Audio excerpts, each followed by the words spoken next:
Doctor Ushma skin and hair clinic లో మీ చర్మం జుట్టు సమస్యలకు సరికొత్త పరిష్కారాలు అందిస్తున్నాం. మొటిమలు, చర్మ దురద, వయసు కారణంగా వచ్చే చర్మ సమస్యలు లేదా జుట్టు సమస్యలైనా మేము మీకు సరైన చికిత్సను అందిస్తాం. మా విజయవాడ మరియు మచిలీపట్నం బ్రాంచీల్లో మీకు సౌకర్యంగా సేవలు అందిస్తాం. అందరికీ నమస్తే అండి. డిప్యూటీ సీఎం పవన్ కళ్యాణ్ గారు ఒక సంచలన నిర్ణయం తీసుకున్నారు. ఆయనకు ప్రభుత్వం అంటే ఆయన డిప్యూటీ సీఎంగా బాధ్యతలు చేపట్టిన తర్వాత ఖచ్చితంగా ఆ హోదాలో ఆయన కొన్ని సమీక్షలు చేయాలి. ఆయనకంటూ ప్రభుత్వం తరపున ఒక క్యాంప్ ఆఫీస్ ఉండాలి. అందులో ఆయన డిపార్ట్మెంటల్ రివ్యూస్ చేయొచ్చు. ఏ రివ్యూస్ అయినా చేసుకోవచ్చు. ఆయన దాన్ని క్యాంప్ ఆఫీస్గా ప్రభుత్వ కార్యాలయంగా తన సొంత హౌస్గా వాడుకోవచ్చు 5 ఏళ్ల పాటు. అది ప్రభుత్వ అతిథి గృహంగా ఉంటుందన్నమాట. సాధారణంగా జిల్లాల్లో కూడా చూడండి, కలెక్టర్లకు, ఎస్పీలకు క్యాంప్ ఆఫీసులు ఉంటాయి. జడ్జిలకు కూడా క్యాంప్ ఆఫీసులు ఉంటాయి. అలాగే మంత్రులకు కూడా వాళ్ళ డిపార్ట్మెంటల్ రివ్యూస్ కోసమో దేనికోసమో క్యాంప్ ఆఫీసులు ఉంటాయన్నమాట. అలా పవన్ కళ్యాణ్ గారికి విజయవాడ పరిధిలో ఒక క్యాంప్ ఆఫీస్ ఇచ్చారు. గతంలో అదే క్యాంప్ ఆఫీస్లో గత ప్రభుత్వం ఉన్నప్పుడు బొత్స సత్యనారాయణ గారు దాన్ని క్యాంప్ ఆఫీస్గా వాడారు. అంతకుముందు దేవినేని ఉమా గారు వాడారు. అట్లా రకరకాల స్థాయిలో ఉన్న మంత్రి స్థాయిలో ఉన్న వ్యక్తులు దాన్ని క్యాంప్ ఆఫీసులుగా వాడుకున్నారు. సో ఈ ప్రభుత్వం దాన్ని పవన్ కళ్యాణ్ గారికి ఇచ్చి దాన్ని ఆధునీకరించడానికి, దాన్ని ఇంకొంచెం మోడల్గా తీర్చిదిద్దడానికి దాదాపుగా 82 లక్షలు ఖర్చు చేసింది.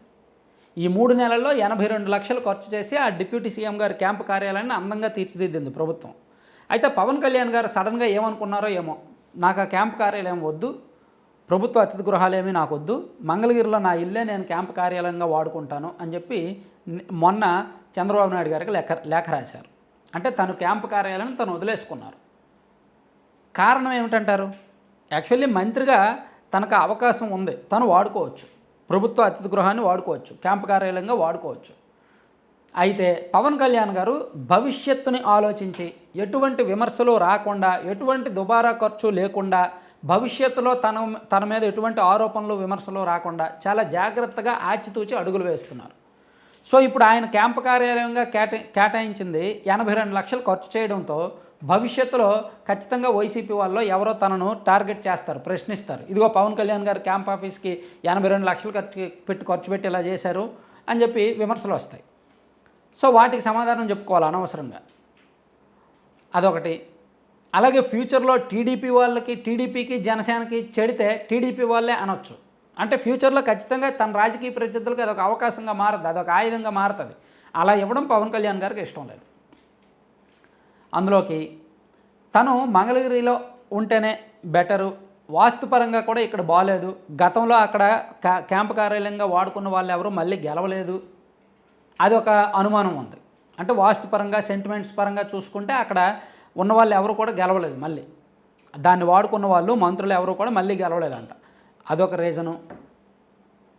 ఇలా రకరకాల కారణాలతో ఆయన వదులుకున్నారు.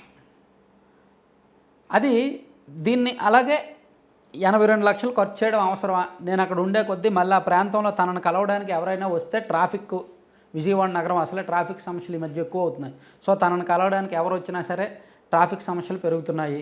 సో అందుకే ఇదంతా దీని బదులు మంగళగిరిలో నిర్వహించడం బెటర్, ఉంటే సెక్రటేరియట్ లేదా మంగళగిరి క్యాంప్ ఆఫీసు అనేలా పవన్ కళ్యాణ్ గారు ప్లాన్ చేసుకున్నారు. మ్యాక్సిమం సెక్రటేరియట్లో తనకు కేటాయించిన బ్లాక్లో అందుబాటులో ఉంటారు. అక్కడ వీలైతే అక్కడ డిపార్ట్మెంటల్ రివ్యూస్ అయి చేస్తున్నారు. లేని పక్షంలో మంగళగిరిలో తన నివాసంలోనే క్యాంప్ ఆఫీస్గా మార్చుకొని చేస్తున్నారనమాట. అంటే ప్రభుత్వం ఇచ్చిన భవనాన్ని ఆయన వాడుకోవడానికి సిద్ధంగా లేరు, వదులుకున్నారు. దీన్ని త్యాగం అనొచ్చు, లేదా ముందు జాగ్రత్త అనొచ్చు, ఆచితూచి నిర్ణయం తీసుకోవడం అనొచ్చు, లేదా సెంటిమెంటల్గా జాగ్రత్త పడ్డారు, ఇలా ఏ రకంగా అయినా చెప్పుకోవచ్చు. కానీ ఏదైతేనే ఆయన ప్రభుత్వ సౌకర్యాలు వాడుకోవట్లేదు, వదులుకున్నారు. అది మంచి విషయమే కదా. ఇప్పుడు ఆ భవనాన్ని ప్రభుత్వం వేరే వాళ్ళకి ఎవరికైనా ఇవ్వచ్చు, వేరే వాళ్ళు ఎవరికైనా ఇచ్చే అవకాశం ఉంది. 82 లక్షలు ఖర్చు చేశారు. అదే పవన్ కళ్యాణ్ గారు ముందే చెప్పేస్తే తనకు అవసరం లేదని 82 లక్షలు ఖర్చు చేసేవారు కాదేమో. కానీ డిప్యూటీ సీఎం హోదాలో పవన్ కళ్యాణ్ గారు ఉండాలి కాబట్టి దాన్ని అంత బాగా తీర్చిదిద్దడానికి అంతంత ఖర్చు చేశారు. సో ఇప్పుడు మేబీ అది ఇంకెవరో వాడుకుంటారు. Thank you.